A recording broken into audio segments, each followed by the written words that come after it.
ಭಾರಿ ಮಳೆಯಿಂದಾಗಿ ಗೋಡೆ ಕುಸಿದಿರುವಂತಹ ಘಟನೆ ನಡೆದಿದೆ. ಬೆಂಗಳೂರಲ್ಲಿ ಅಪಾರ್ಟ್ಮೆಂಟ್ನ ಗೋಡೆ ಕುಸಿದಿದೆ.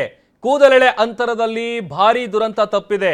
ಉಳ್ಳಾಳದ V6 ಅಪಾರ್ಟ್ಮೆಂಟ್ನಲ್ಲಿ ನಡೆದಿರುವಂತಹ ಅವಘಡ ಇದು.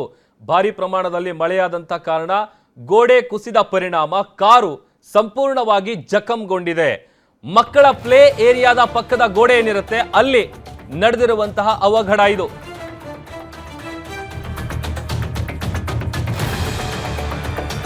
ರಾಜಧಾನಿ ಬೆಂಗಳೂರಲ್ಲಿ ಭಾರಿ ಅನಾಹುತ ತಪ್ಪಿದೆ. ನಿನ್ನೆ ರಾತ್ರಿ ಭಾರಿ ಪ್ರಮಾಣದಲ್ಲಿ ಮಳೆ ಸುರಿದಿತ್ತು.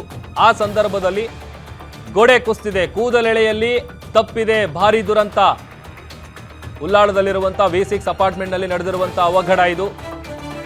ವಸತಿ ಸಮುಚ್ಚಯದ ಬೃಹತ್ ಗೋಡೆ ಏನಿರುತ್ತೆ ಆ ಗೋಡೆ ಕುಸಿದಿದೆ. ಮಕ್ಕಳು ಆಟ ಆಡ್ತಾ ಇದ್ದಂತ ಪ್ಲೇ ಏರಿಯಾದ ಪಕ್ಕದಲ್ಲಿರುವಂತಹ ಗೋಡೆ ಅದು.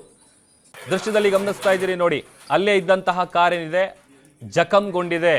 ಗೋಡೆ ಬೀಳುವಂತಹ ಕೆಲವು ಕ್ಷಣದ ಮುಂಚೆ, ಅಂದ್ರೆ ಒಂದು ಸ್ವಲ್ಪ ನಿಮಿಷಗಳ ಮುಂಚೆ ಅಲ್ಲೇ ಮಕ್ಕಳಿದ್ರು. ಅವರೆಲ್ಲರೂ ಕೂಡ ಅಲ್ಲಿಂದ ಹೋದ ನಂತರದಲ್ಲಿ ಈ ಒಂದು ಅನಾಹುತ ನಡೆದಿದೆ.